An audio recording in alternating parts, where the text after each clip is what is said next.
মৌসুমী দ্বীপ এটি একটি জনপ্রিয় উপকূলীয় ভ্রমণের জায়গা যা সমুদ্র সৈকতের জন্য পরিচিত। So hello everyone, welcome back to my channel morning light. সবার প্রথমে সকলকে জানাই হ্যাপি নিউ ইয়ার। আশা করবো যে যেখান থেকে আমার এই ভিডিওটা দেখছেন সকলে খুব ভালো আছেন। আর এখন ঘড়িতে বাজে প্রায় 2:30 মতো। তো এখন থেকে সবাইকে সাথে নিয়ে আজকে ব্লগটা স্টার্ট করছি। তো আমার আগের ব্লগটাতে আপনারা সকলে দেখেছেন যে আমরা মৌসুমী ল্যান্ড পৌঁছে গেছি। আর এখন কিন্তু দুপুরবেলা খাওয়া দাওয়া করে আমরা চলে এসেছি যে বিচের ধারে। আর ছেলেপেলেরা মানে বাচ্চাগুলো চলে গেছে খেলতে, আর আমরা এখানে বসে আছি একটু ভিডিও শ্যুট করছিলাম। আর এই মৌসুমী দ্বীপটি কলকাতা থেকে প্রায় 120 থেকে 140 কিমি দূরে অবস্থিত। পশ্চিমবঙ্গের দক্ষিণ 24 পরগনার নামখানার কাছে এটি অবস্থিত।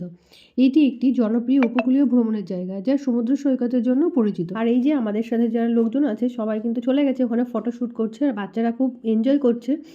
তো দুটো বাচ্চা এখানে আছে, মানে আমার একটা বাচ্চা আছে আর একটা বাচ্চা আছে, সেটা হচ্ছে আমার ছেলের থেকে অনেকটাই ছোট।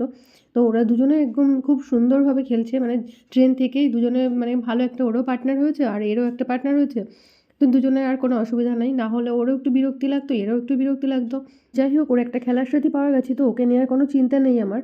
আর এদিকে আমি এখন কিন্তু নামলাম, মানে বাঁশের চটা দিয়ে সিঁড়ি করা আছে, মানে পাড় আর কি, মানে উঁচু করে বালির পাড় আছে বাঁধা।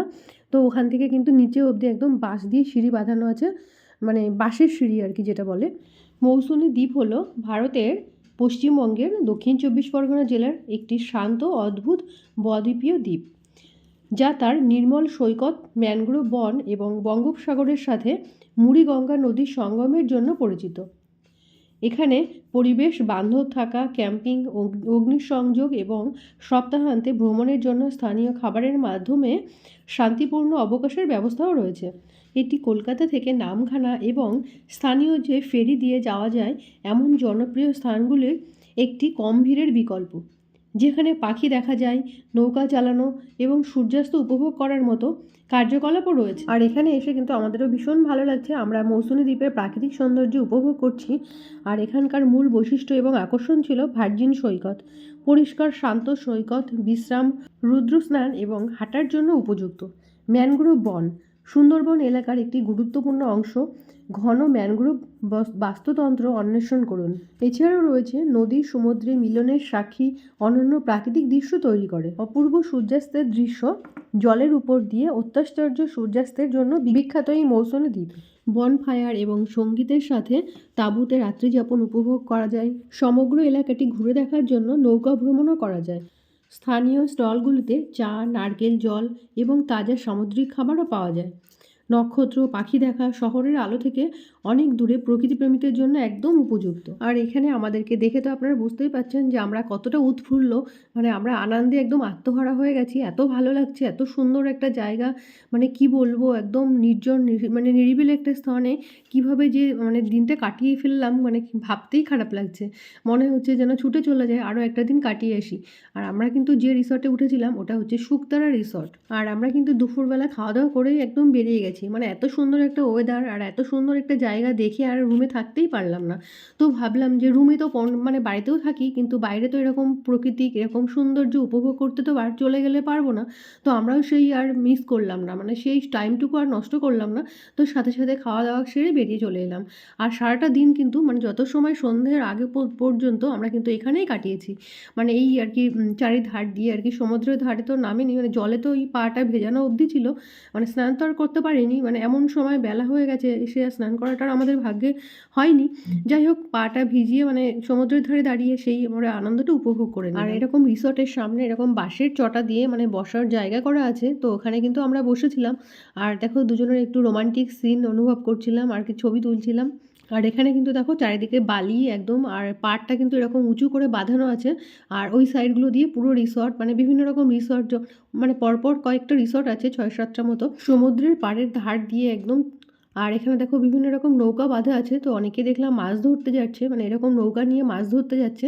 আর এখানে দেখলাম কয়েকটা হাঁস কি সুন্দর সারি সারি লাইন বেঁধে চলেছে, তো দেখে দুষ্টু খুব খুশি হয়েছে। এরকম হাঁস তো আমরা এদিকে দেখতে পাই না। আর এখানে দেখো ঘুরতে ঘুরতে আমরা চলে এসেছি, বিকালবেলা বললাম যে বেরিয়ে পড়েছি, এখানে এসে দেখলাম কত রকম মাছ, তো এখানে এসে দেখে আরও বেশি উপভোগ করলাম, আনন্দটা আরও বেশি ভালো লাগছিল। সামুদ্রিক মাছ, অক্টোপাস, আরও কী কী মাছের নাম বলেছিল, তো তারা মাছ, তো সেটাও আমাদেরকে দেখাচ্ছিল। আমরা জিজ্ঞাসা করছিলাম, তো অত্যাধিক ছোট বলে আর সেটা মানে ছবিটা আনতে পারলাম না, তবে আমি ভিডিওটাও করে নিয়েছি। আর এদিকে দুষ্টু দেখো মানে কি বলবো, আর বালি পেয়ে এত আনন্দ মানে পেয়েছে যে পায়ে মানে বালির উপরে পা দিচ্ছে আর পাটা তো বসে যাচ্ছে, সেটাতেও আরও বেশি খেলা পাচ্ছে।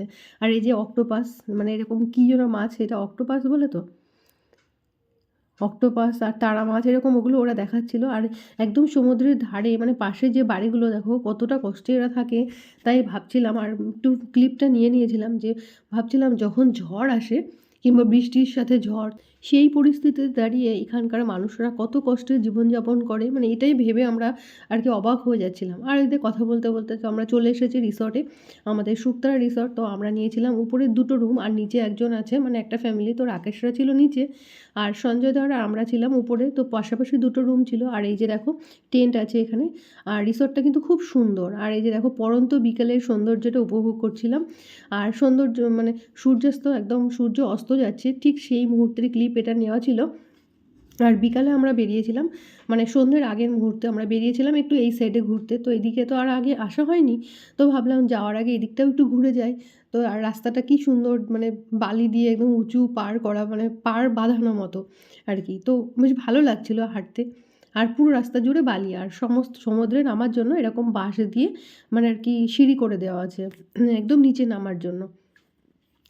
আর এই যে বাঁশ দিয়ে বাঁধা আছে, কেন জানি না, হয়তো মাটি ধুয়ে যাবে তাই নাকি সেরকমই মনে হয়। আর এই যে ঘরগুলো না, মানে এগুলো হচ্ছে রিসর্ট, তো খুব সুন্দর দেখো রিসর্টগুলো দেখতে বেশ ভালো লাগছিল।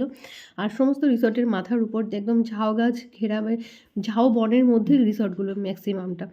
আর মানে রুমগুলো খুব সুন্দরই, ভাল লাগছিল, মানে এখানকার পরিবেশ সুন্দর, একটা ডেকোরেশন সব মিলিয়ে দারুণ। তো এগুলো এটাও একটা রিসর্ট, তো জানি না এই রিসর্টের নামটা কি আছে। আর এই যে বললাম যে আমরা এদিকে গেছিলাম দেখতে, মানে পড়ন্ত বিকালের সৌন্দর্যের উপভোগ করতে, আর সূর্যাস্তটাকেও দেখে আসলাম। তো যাই হোক, এসে দেখো এখানে এসে বসলাম। আর এখন তো একটু বেশ ঠান্ডা ভালোই লাগছে। আর যেহেতু আমাদের ওই দিকে তো ভীষণ ঠান্ডা পড়েছে, কিন্তু সেই তুলনামূলকভাবে না এখানে ঠান্ডাটা অনেকটাই কম আছে। তো আমার বরমশাই তো কিছুই গায়ে দেয়নি, এখন ওইভাবে বসে আছে। আর এই যে বসার জায়গা তো এখানে, এটা হচ্ছে আমাদের রুমের একদম উপরে। আর এদিকে সন্ধ্যা হয়ে গেছে, তো এদিকে আবার একটু বেরিয়েছিলাম, একটু দোকানের দিকে যাচ্ছিলাম। তো বরমশাই যাচ্ছে, তো আমি বললাম ঠিক আছে আমিও যাই চলো। আর আসার পথে দেখলাম এইগুলোও একটা রিসর্ট, তো এগুলো একটু ছবি ক্লিক করে নিয়ে নিলাম। আর আসার পথে এখানে আমাদের রুমের মানে আমাদের রিসর্টের সামনে বসেছিলাম। আর এটা হচ্ছে আমাদের রিসর্ট। আর এদিকে দেখলাম একটা বেশ আলো দিয়ে লাইটিং করে সুন্দর করে সাজিয়েছে, বেশ ভালোই লাগছিল দেখতে। যাই হোক, আর এটা হচ্ছে আমাদের রিসর্ট। আমাদের রিসর্টটা তো অবশ্যই সুন্দর, না হলে কি আর আমরা এখানে এসেছি। আর আমরা কিন্তু অনলাইনে আগে থেকে বুক করে এসেছি। আর এটা দেখো খুব সুন্দর টেন্ট, একদম মানে সামনের পোর্শনটা। আর ওখান থেকে দাঁড়িয়ে মানে টেন্টের ওখানে দাঁড়িয়ে একদম সমুদ্র দেখা যায়। আর সারা রাত কিন্তু সমুদ্রের ঢেউ শুনতে পাওয়া যায়, মানে সমুদ্রের আওয়াজ। আর এখানে হচ্ছে বারবিকিউ হচ্ছিল। তো আমরা আর কি এখানে দুষ্টু আর কি দোল খাচ্ছিল, তো আমরা এখানে আর কি আমিও কিছুক্ষণ বসেছিলাম দেখছিলাম। যেহেতু আমি এগুলো খাই না, তো এখানে প্রথমে আগুনটা এরকমভাবে জ্বালিয়ে নিচ্ছিল। তো প্রথম আমি বুঝতে পারিনি যে এখানে কি করবে, তারপরে বুঝলাম যে ও এখানে এটা হচ্ছে। আর এদিকে উপরের ক্লিপগুলো দেখো। আর এইটা হচ্ছে আমাদের রুমটা, খুব সুন্দর দেখো, ভালো লাগছে দেখতে কি সুন্দর। আর এগুলো সন্ধ্যাবেলা টিফিন দিয়েছিল হচ্ছে মুড়ি আর পেঁয়াজি, গরম গরম পেঁয়াজি আর মুড়ি। তো এটা হচ্ছে আমাদের সন্ধ্যাবেলা টিফিন ছিল। আর আমাদের সব লোকজন মানে একসাথে হয়নি তখনও অবধি, মানে একজন এসেছে আর আরও কয়েকজন আছে বাকি, তো তারা এখনও এসে পারেনি। তো আর কি ভাবছিলাম খাবো না আর কি। তো ওরা বলছে যে হ্যাঁ খেতে থাকো, গরম গরম ঠান্ডা হয়ে যাচ্ছে। কিন্তু একটা বিষয় হয়েছিল যে এখানের মুড়িতে না প্রচণ্ড পরিমাণে বালি আছে, কিন্তু আমাদের লোকাল মুড়িতে কিন্তু এতটা বালি থাকে না। তো ওইটাই আর কি মুড়িটা খেতে গিয়ে একটু অসুবিধা হচ্ছিলো, মানে অনেকটা ঝেড়ে ঝেড়ে মুড়িটা যদি চেলে নেওয়া যেত না তাহলে আর হয়তো এই প্রবলেমটা হতো না, মানে মুড়িতে বালিটা হয়তো থাকতো না। যাই হোক, এই যে সবাই মোটামুটি এসে গেছে, তো খাওয়ার সাথে সাথে একটু ভিডিও করেও নেওয়া হচ্ছিলো। আর বন্ধুরা, আপনারা যারা এখনও অবধি আমার এই চ্যানেলটাকে সাবস্ক্রাইব করেননি তারা অবশ্যই একটা সাবস্ক্রাইব করে দেবেন। আর যদি আমার ভিডিওগুলো আপনাদের ভালো লেগে থাকে তাহলে লাইক কমেন্ট শেয়ার করে অবশ্যই আমার পাশে থাকবেন। আর এই যে দেখো এখানে শুরু হয়ে গেছে, আর আমি কিন্তু চলে এসেছি আমাদের উপরের রুমের মানে বারান্দায় আর কি। আমাদের রুমের সামনে একটা বারান্দা আছে, তো ওখানে দাঁড়িয়ে দাঁড়িয়ে এখানে ভিডিওগুলো করছিলাম। আর এখানে সব গোল করে আর কি বসে আছে, সবাই দেখছে আর ওরা মানে কেমনভাবে করছে তো সেটাই দেখছে। আর ওইদিকে কি সুন্দর একটা গোল করে আর কি ইয়ে করা আছে, তো ওখানে এসে কিন্তু সবাই মানে বসে আর কি। আর এদিকে শুরু হয়ে গেছে ডান্স। তো এই দুটো ছেলে আর দুটো মেয়ে আছে, এরা যে ডান্স করেছে না একদম ফাটিয়ে দিয়েছে, মানে প্রচণ্ড পরিমাণে সেই প্রথম থেকে লাস্ট অবধি ওরা ফিনিশিংটা টেনে দিয়েছে, এত সুন্দর মানে কাঁপিয়ে দিয়েছে রিসর্টটা। মানে এরা প্রিয়া নাচটা তুলে দিল আর কি। আর তারপরে এদিকে আমাদের এরা শুরু করে দিয়েছে একটু একটু করতে এবার লাস্টের দিকে বেশ ভালোই জোরদার নাচ শুরু হয়ে গেছিলো। প্রথমে তো শুধু ওরাই দেখো সাইডে দেখা যাচ্ছে ওই 4 জন, ওরাই কিন্তু খুব নাচানাচি করছিল রিসর্টে। আর তারপরে মাঝখানে আরেকটা দিদিভাইয়ের সাথে আমাদের আলাপ হয়েছিল। দিদিভাইও একটা ব্লগার, দিদিভাইয়ের নামটা কী বলো তো? তো ওই দিদিভাইটার নাম হচ্ছে জয়ী। তো ওই দিদিভাই আর দিদিভাইয়ের হাজব্যান্ড দুজনেই কিন্তু বেশ ভালোই নাচ করে, বেশ ভালোই করছিল। আর এই যে দাদাভাইটা আগে নাচছিল, তারপরে কিন্তু দিদিভাইটা নাচবে। তো দিদিভাই এখন কিন্তু ভিডিও করছে দাদাভাইয়ের ডান্সটাকে। আর সাথে করে আমাদের সবগুলো দেখো নেমে গেছে ডান্স করতে, আর আমাকে আবার ডাকছে, যেহেতু আমি উপরে দাঁড়িয়েছিলাম, মানে দাঁড়িয়েছি ভিডিও করার জন্য। আর উপর থেকে না ভালো সুন্দর ক্লিপটা আসে, মানে সমস্তটা নেওয়া যায়। আর যদি এই যে দুষ্টুরা আবার এদিকে মানে নিচে ওরা নাচছে বলে বাবা কাকুরা সবাই নাচছে, এদিকে বনু আর ও দুজনে মিলে এখানে নেচে নিচ্ছে। তো এখানে টেন্ট আছে, তো ওদের মজা হচ্ছে টেন্টের মধ্যে গিয়ে ওরা একটু খেলাধুলো করে আসছে, লুকোচুরি করছে, এটাই বাচ্চাদের আনন্দ। আর এদিকে আমাদের সাথে গেছিলো প্রিয়া, তো প্রিয়া কিন্তু ভীষণ ভালো নাচে। তো মাঝে মাঝে ওর তাল উঠে যাচ্ছে, কিন্তু লাস্ট ফিনিশিংয়ের প্রিয়াও খুব ভালো নেচে দিয়েছে। আর এদিকে এরা তো মানে নেচে ফাটিয়ে দিচ্ছে, জানি না কী নাচ নাচছে, উল্টো পাল্টা যা করছে তাই আর কি। তো যাই হোক, সবাই ওদের নাচগুলো দেখছিল, মানে আরও যারা মানে রিসর্টে আরও অন্যান্য ফ্যামিলিরা ছিল, তো তারাও কিন্তু ওদের নাচ দেখছিল। তা ওদেরও হয়তো খুব ভালো লাগছিল। আর আমাদের কিন্তু এখন বেজে গেছে প্রায় রাত 10টার মতো। তো অবশেষে জানা গেল যে আমাদের মধ্যে গ্রুপের একজনের আজকে বার্থডে। তো ওর বার্থডেটার জন্য এখন আবার আনতে গেছে কেক, মানে কি জানি না কেক পাবে কি না, কিন্তু অনেক রাত হয়ে গেছে, কেকটা মানে আরও আগে অর্ডার দিলে ভালো হতো।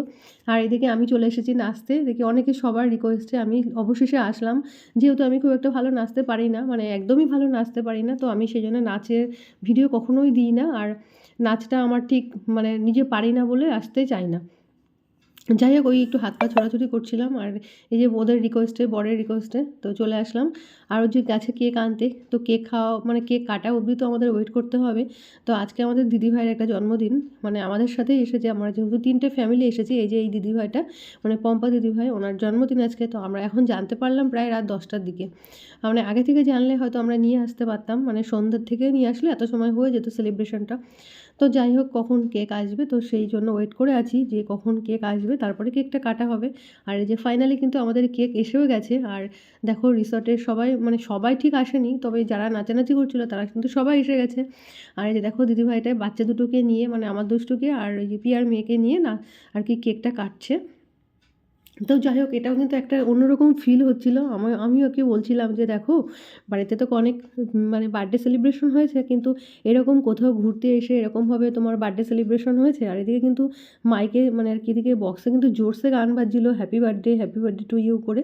তো সেটাও একটা অন্যরকম ফিলিংস হচ্ছিলো। তো মানে ফিল করছিলো দিদিভাইটা, বলছিল যে সত্যি মানে এরকম একটা এক্সপিরিয়েন্স মানে এখানে এসে যে আমি পাবো, আমি সত্যি আশা করিনি। তো ওর বরকে অনেকটাই ধন্যবাদ দিচ্ছিল, মানে যে এরকম একটা মানে আয়োজন করেছে সঞ্জয় দা, তো সেটার জন্য আর কি অনেকটা থ্যাঙ্কস জানাচ্ছিল। আর এই যে বরমশাই দেখো আবার যত্ন করে বউকে খাইয়েও দিচ্ছে, ভীষণ ভালোবেসে খাওয়াচ্ছে। আর এখানে এসে এবার লাস্টে বসলাম, যে অনেক হয়ে গেছে, অনেক রাতও হয়ে গেছে। এবার মনে হচ্ছে সারাদিনে মানে কষ্টটা ক্লান্তিটা এবার মনে হচ্ছে সেই সকালে মানে রাত 4টের সময় বেরিয়েছি বাড়ি থেকে, আর উঠেছি তো রাত 3টেই। তো সারাটা দিন তো আর কোনো রেস্ট হয়নি, এইভাবেই চলছে। আর রাত্রেবেলা এখন চলে এসেছি খাওয়ার জন্য। তো এখানে দিয়েছে আলু ভাজা, মটন, আর দেবে ডাল। আর আমি তো যেহেতু মাংস খাই না, তো আমার জন্য আছে কিন্তু ডাবল ডিমের আমলেট। তো আজকে মানে ডিনারে আছে আমাদের এই অবধি, মানে এতটুকুই। তো বন্ধুরা, আমার আজকের ভিডিওটা এতটুকুই। তো অবশ্যই আপনারা কমেন্ট করে জানাবেন যে আমার আজকের ভিডিওটা আপনাদের কেমন লেগেছে। আর মৌসুনি ল্যান্ডে যারা এখনও অবধি আসেননি তারা অবশ্যই একবার এসে দেখবেন, আশা করি আপনাদেরও ভীষণ ভালো লাগবে।